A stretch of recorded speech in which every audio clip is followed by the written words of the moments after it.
ప్రార్థనా పరులు దేవునికి కావాలి, ఉపవాసం ఉండేవారు దేవునికి కావాలి, విజ్ఞాపన పరులు దేవునికి కావాలి, రోధించే స్త్రీలు దేవునికి కావాలి, పగలనక రాత్రనక కన్నీటితో విజ్ఞాపన చేస్తూ ప్రభువు పాదాలు పట్టుకునేవారు ఈ కడవర దినాలు దేవునికి కావాలి.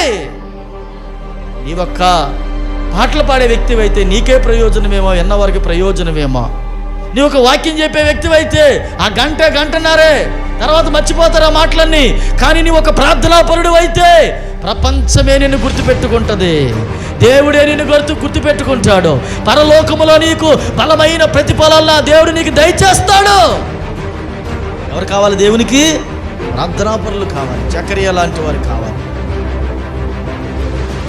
జాన్ హైడ్ లాంటి వారు కావాలి, పాల్ యాంగిచే గారు లాంటి వారు కావాలి, ఏసన్న గారు లాంటి వారు కావాలి, భక్త సింగ్ గారు లాంటి వారు కావాలి, దేవదాస్ అయ్య గారు